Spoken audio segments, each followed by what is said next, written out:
네, 성도님들의 깊은 관심과 또 기도, 또 적극적인 후원으로 인해서 오늘 이렇게 베트남 단기 선교를 잘 또 준비하고 출발할 수 있게 되었습니다. 먼저 코로나 이후에 다시 재개되는 해외 선교를 잘 준비할 수 있게 하시고 인도해 주신 이 모든 영광을 하나님께 올려드립니다. 영상에서도 또 보셨듯이요, 저희들은 가서 크게 두 곳의 교회에 가서 사역을 합니다. 먼저 호치민 하누리 교회에 방문을 해서 저희 교회에서 작년 재작년 토요일에 8주 정도에 걸쳐서 진행했던 밥 프로그램이라는 사역을 짧은 시간이지만 1박 2일의 시간에 걸쳐서 오전부터 저녁까지 그 프로그램을 집중해서 준비해서 시작하려고 합니다. 많은 은혜가 있기를 기도해 주시고요. 특별히 호치민 하누리 교회에서 약 20분 정도의 성도님들께서 참여를 하신다고 합니다. 저는 그분들이 그 호치민 하누리 교회의 최정예 멤버라고 생각을 하는데, 그분들이 영적인 군사로 또 하나님의 일꾼으로 든든히 세워져 나갈 수 있도록 우리 하누리 교회 성도님들께서 많이 기도해 주시기를 바랍니다. 그리고 저희는 이제 빈증이라는 지역으로 이동을 해서요, 현지의 떡안교회 방문을 해서 약 70명이 되는 아이들과 함께 여름 성경학교를 하게 됩니다. 비록 언어는 통하지 않지만 저희 청년들이 율동뿐 아니라 또 무언국도 준비해서 현지에서 진행되는 성경학교 말씀에 따라서 무언국도 하고 율동도 하고 같이 조별 활동도 하고 그런 활동들을 하고요. 성도님들께서 3주 동안 걸쳐서 이렇게 후원해 주신 물품들을 가지고 달란트 시장도 진행을 합니다. 가서도 또 예수님의 사랑을 잘 전하고 오겠습니다. 비록 베트남 현지에는 저희들이 총 22명의 단원들이 대표해서 가지만 준비한 것이 저희 22명만 한 것이 아니라 저는 우리 하누리 교회 모두가 함께 준비한 아주 귀한 선교라고 생각합니다. 따라서 선교가 마치는 그 순간까지 계속해서 기도해 주시고, 특별히 우리 하누리 교회가 매년 이 해외 선교를 감당하고 있는데 더 크고 의미 있고 아름답게 이 사역을 감당해 나아갈 수 있도록 깊은 관심을 부탁드리겠습니다. 오늘 이제 단기 선교를 드디어 이제 떠나게 되었습니다. 약 8주 정도 저희 단원들과 함께 열심히 준비했는데, 오늘 이 오후 시간에는 우리가 왜 그렇다면 단기 선교를 가야 하는가라는 이 질문에 대한 말씀을 읽은 본문을 중심으로 잠시 나누도록 하겠습니다. 처음에 이 단원을 모집하는 광고를 내고 이 단원을 모집하면서 몇 명이나 모이실까 또 걱정하고 기대하는 마음으로 있었는데, 하나님께서 이 부르심에 순종하고 또 계획하신 모든 인원들을 채워 주셨습니다. 그리고 그 한 분 한 분 면면을 이렇게 뵈고 또 이렇게 이야기를 나누던 중에 이런 많은 간증들이 있었는데요. 특별히 이번 명단을 이렇게 보시면 아시겠지만 영상으로도 이제 인터뷰하신 우리 권사님도 계신데 처음으로 이 단기 선교에 가시는 분들이 꽤 많이 있습니다. 이제 자녀들을 다 키워 놓으시고 좀 여유가 생겨서 참석하시는 분이 있는가 하면, 또 이제 맡겨진 직장을 5일 동안 다 비워두고 온전히 정말 주님께 맡기고 떠나시는 분도 있었습니다. 특별히 오늘 이 청장년 예배, 이제 청년들이랑 같이 예배를 드리는데 이번 단기 선교회는 청년이 9명이 참석하게 되었죠. 청년들이 이제는 좀 많이 이렇게 성장을 해서 이제 학생들이 주가 아니고요, 직장인들이 주입니다. 우리 청년들 이제 직장을 여름휴가를 반납하고 이 단기 선교를 동참하겠다고 이제 신청서를 낸 거죠. 또 알바를 하면서 하루하루 살아가는 청년들은 이제 어제까지만 하더라도 어떻게 이제 알바 대타를 잘 구할 수 있을까라고 고민하면서 그 대타 자리를 마련하고 이 선교에 참석하게 되었습니다. 자, 그러면 왜 도대체 우리가 이렇게까지 하면서 이 선교를 감당해야 하는 것인가? 우리가 베트남에 가서 이 베트남 호치민이 얼마나 잘 사는지 우리의 눈으로 보기 위함입니까? 호치민 하누리 교회가 얼마나 잘 있는지 우리가 보기 위함입니까? 그런 이유가 전혀 아니죠. 우리가 선교를 가는 이유는 명확합니다. 오늘 고린도전서 1장 말씀을 함께 나눴는데요, 그리스도의 십자가 때문에 우리는 선교에 가게 되죠. 오늘 바울의 고백을 보십시오. 그리스도께서 바울을 고린도 교회에 보내신 이유가 분명히 있었습니다. 바울의 관심은 다른 곳에 있지 않았죠. 지금 고린도 교회가 겪고 있는 문제가 무엇입니까? 누구에게 세례를 받았느냐, 누구에게 우리가 더 우월한 마음을 가지고 있느냐, 그런 것들을 가지고 서로 분쟁하고 따지고 있었던 모습이 고린도 교회의 모습입니다. 그런데 바울은 그런 외부적인 요인에 집중하지 않았습니다. 왜냐면요, 그것이 중요하지 않기 때문입니다. 사랑하는 성도 여러분, 선교는 그렇습니다. 누구의 공로를 따지기 위한 것이 결코 선교가 아닙니다. 뭔가 해야겠다라는 것에서부터 출발하는 것이 선교가 아니고, 우리가 부르신 이유가 무엇인지를 명확하게 깨닫는 데서부터 출발하는 것이 바로 선교입니다. 물론 우리 22명의 단원들, 하나님께서 저희에게 맡겨주신 사명, 또 준비한 것들 최선으로 감당할 것입니다. 그런데 우리가 그곳에 간다고 해서 기적, 하나님이 원하시는, 하나님께서 우리가 바라는 것보다 더 큰 기적이 안 일어날 수도 있습니다. 그리고 반대로요, 혹여나 우리가 너무나 열심히 잘해서 그곳에 도움이 됐는데 우리가 떠나고 나니 고린도 교회와 같이 혼란을 줄 수 있는 그런 역효과가 날 수도 있습니다. 단기 선교를 준비하면서 이런저런 여러 자료를 찾아보고 또 선교사님들의 이렇게 인터뷰를 보니까 선교사님들께서 이런 얘기를 많이 하시더라고요. 여름에 이제 한국에 있는 교회들이 뭐 저희 교회뿐이겠습니까? 오늘도 이제 공항에 가면 수많은 교회들이 단기 선교를 가겠다고 나올 텐데, 많은 한국 교회들이 어떤 실수를 하고 있냐면 현지의 사정, 태국, 베트남, 인도 현지의 사정을 전혀 고려하지 않고 자신들의 사역에만 중점을 둔다라는 것입니다.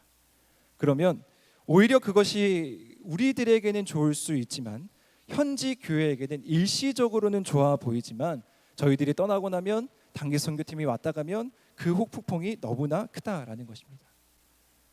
그렇습니다. 선교는 이러이러했다라는 공로를 보이는 것이 아니라 바울의 고백과 같이 오직 복음을 전하는 것입니다. 하나님께서 우리 하늘의 교회를 또 22명의 단원들을 호치민으로 보내시는 이유는 하나입니다. 오직 복음을 전하게 하시기 위해서. 그리고 보십시오, 그것은 어떤 인간의 말의 지혜로 하는 것이 아닙니다. 인간의 지혜, 인간의 생각으로 하는 것이 아닙니다. 우리의 관심, 우리의 목적, 우리는 그것은 무엇입니까? 바로 그리스도의 십자가가 헛되지 않기 위해서입니다. 그저 우리는 그 십자가의 놀랍고 아름답고 영광스러운 가치를 그냥 전하고 오기만 하면 되는 것이죠. 저는 이 말씀이 오늘 우리에게 큰 울림이 있기를 소망합니다. 특별히 단기 선교를 출발하는 우리 단원들에게 더 큰 울림이 있기를 축복합니다. 모든 부귀영화, 지혜의 끝을 누린 솔로몬이 결국 고백한 것이 무엇입니까? 모든 것이 헛되고 헛되고 헛되니 모든 것이 헛되도다. 우리의 인생이 그렇다라는 거죠. 다 해봤는데, 다 누려봤는데 헛되다라는 거죠. 그런데 분명하게 한 가지 헛되지 않은 것이 있는데 그것이 바로 그리스도의 십자가라는 사실입니다. 사랑하는 성도 여러분, 우리 모두는 그것을 바라보면서 사는 성도 아닙니까? 그렇기 때문에 이 선교가 중요한 것입니다. 다들 잘 아시다시피 양화진에 가면 외국인 선교사 묘원이 있습니다. 그리고 그 묘원을 쭉 돌아보면 눈물 없이 볼 수 없는 주옥과 같은 한마디 한마디가 그 묘비에 있습니다. 우리 한국교회는요, 또 우리 한우리교회는 그냥 세워진 것이 아닙니다. 우리 역시도 누군가의 눈물이 있었고, 우리 역시도 누군가의 피 희생이 있었기 때문에 지금 우리 한국교회, 한우리교회가 있는 것입니다. 누군가가 십자가가 헛되지 않게 하는 그 방법을 실천하기 위해서 조국을 품고 대한민국을 품고 복음을 위해 달려온 수많은 선교사들이 있었기 때문에 우리가 오늘 이 자리에 예수님을 알고 복음을 알고 든든한 교회로 세워질 수 있다라는 것입니다. 우리는요, 이제 그 가치를 너무나 잘 알고 있기 때문에 우리가 먼저 받은 사랑, 먼저 받은 은혜, 그것을 전하는 데 힘쓸 것만 남았습니다. 자, 그렇다면 왜 도대체 이 십자가가 헛되지 않을 수 있을까요? 왜 십자가가 헛되지 않냐면요, 십자가는요, 이것도 다른 이유가 없습니다. 십자가는 구원이기 때문입니다. 이 세상의 가장 귀한 가치가 십자가다라고 얘기할 수 있는 분명한 이유는 이 세상에 있는 모든 사람은 이 생명의 문제, 구원의 문제에 있어서 자유로운 사람이 아무도 없기 때문입니다. 그렇기 때문에 우리가 먼저 깨달아, 우리가 영생의 가치를 깨닫고 구원의 가치를 깨닫고 먼저 아는 그 경험을 가지고 우리가 전도도 하는 거고 우리가 선교도 하는 겁니다. 우리 안에 주체할 수 없는 감격과 기쁨과 사랑이 있기 때문에 우리는 달려가는 거죠. 자, 왜 그렇습니까? 거기에 하나님의 능력이 있기 때문입니다. 요즘 새벽마다 이제 저희 교회에서 열왕기하를 묵상하고 있습니다. 엘리사 선지자 이야기를 이제 지난주 계속 묵상했습니다. 자, 이 선지자가 왜 위대한 선지자이겠습니까? 그 당시에 악이 팽배했고 하나님을 멀리하는 자들이 많이 있었고 왕부터도 우상을 숭배하는 데 앞장섰는데 그 선지자가 하나님의 말씀을 들을 준비가 되어 있었고 그 선지자를 통해서 하나님의 능력을 보여주실 그 역사가 계속해서 일어났다라는 것을 우리는 주목할 수 있습니다. 어떠한 시대와 어떠한 환경이 있더라도 변하지 않는 유일한 가치는 무엇이냐면요, 예수 그리스도의 십자가 구원의 말씀에는 능력이 있다라는 겁니다. 우리가 하나님의 말씀에 순종해서 부르신 그 자리를 지키면서 나아가는 걸음걸음에 하나님의 능력이 그 가운데 있다라는 것이죠. 마찬가지입니다. 저희들이 선교를 가는 이유는요, 우리가 복음을 들고 우리가 십자가를 들고 나아갈 때 그 가운데에서 밝히 보이는 하나님의 능력을 비추기 위해서입니다. 바라기는 그 하나님의 능력을 볼 수 있는 아름다운 베트남 단기 선교 되기를 축복합니다. 앞서 말씀드렸듯이요, 이 일은 결코 저희 22명의 단원의 힘으로만은 되지 않습니다. 저희가 이제 베트남이라는 땅 최전선에 가서 선교 활동 사역을 하지만 더 중요한 것은 어디냐면요, 본거지입니다. 본진이 더 중요합니다. 그래서 제가 조금은 부담을 드리고 떠나겠습니다.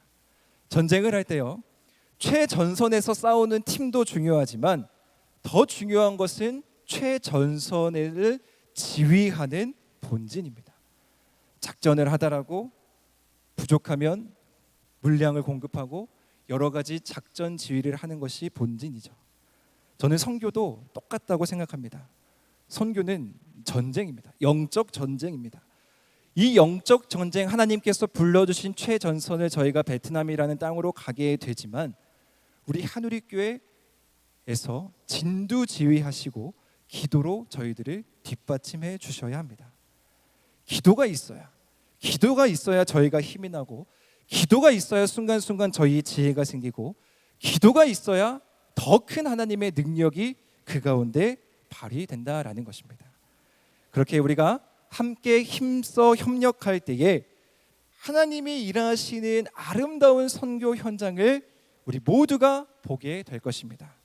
저희가 이제 다시 돌아와서 이제 승전보를 함께 나누고 기대했던 것보다 더 많은 열매를 맺었습니다라는 그 아름다운 선교 보고를 할 수 있는 그 날이 오기를 주님의 이름으로 간절히 축원드립니다.